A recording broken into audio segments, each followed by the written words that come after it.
Mais l'autorité au-dessus de ta puissance, et une autorité ne se bafoue pas. Par ta façon de parler à un homme, ta façon de le dénigrer, ta façon de lui répondre, les mots que tu utilises, les postures que tu prends quand il te parle, comment tu le regardes, comment tu le traites devant tes amis, devant ta famille, ça peut l'emmener à être encore plus amoureux ou ça peut l'emmener à ne plus être amoureux et donc à te tromper. L'homme n'a pas besoin d'une rebelle dans sa maison. Il n'a pas besoin d'une insoumise dans sa maison. Parce que s'il voulait la confrontation, certainement il serait mis en couple avec un homme. Parce qu'au moins, ça fait... Voilà, c'est la même chose. L'homme voudrait l'inverse de ce qu'il est. Et si tu ne peux pas être complémentaire à ton homme, c'est compliqué.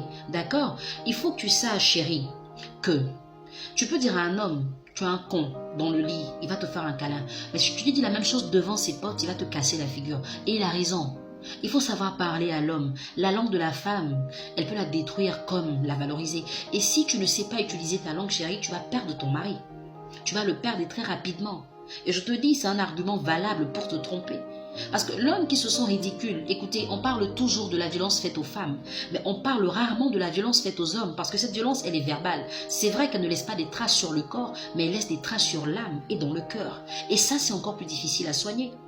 Quand un homme n'est pas respecté, quand il est maltraité dans sa maison, quand des fois vos parents parlent à vos maris ou à vos conjoints comme s'ils étaient leurs animaux de compagnie, ce sont des choses qui les repoussent carrément.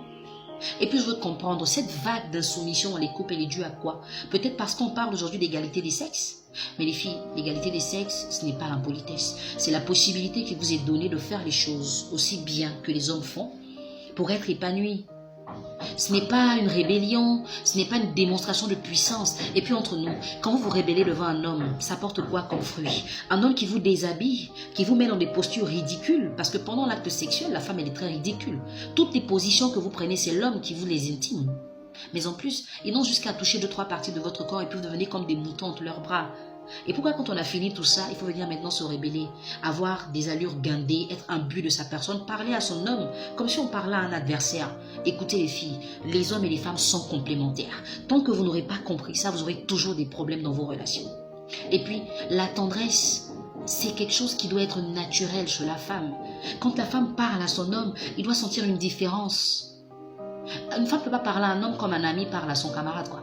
Il faut lui dire les choses de façon soft, de façon douce, de façon attirante. Il faut même l'emmener à venir vers toi parce que tu as fait une phrase qui est complète, une phrase qui est réussie.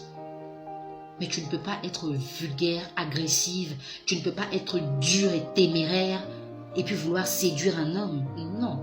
Et puis l'égoïsme, à un moment, il faut arrêter. Parce que nous les femmes, nous sommes trop égoïstes. L'homme va tout faire pour nous. La seule chose qu'il ne fera pas, on dira tu n'as jamais rien fait. Quand vous perdez vos parents dans vos familles, ce sont les hommes qui les enterrent. Mais quand ils perdent leurs parents, ce sont eux-mêmes qui les enterrent. Et même quand vous devez porter le pack de funérailles, c'est eux qui le payent pour vous. Donc comprenez que les hommes font beaucoup de choses. Ce n'est pas parce qu'un homme n'a pas fait ce que tu espères totalement, ça veut dire qu'il n'a rien fait. Le peu qu'il a fait, il faut le lui reconnaître. Il faut lui dire merci. Déjà le fait qu'il soit dans ta vie, dis-lui merci. Dis-lui merci d'être l'homme qui te fait vibrer, l'homme qui te donne du sourire, du bonheur. Il faut le lui dire. Parce que très souvent, on ne leur dit rien. Et ils sont là comme ça, un peu comme des moutons. Ils nous suivent. On dit je veux ça, ils donnent. Je veux ça, ils donnent. Je veux ça. Mais les seules choses qu'ils nous demandent, nous ne sommes pas capables de donner. La soumission. La soumission.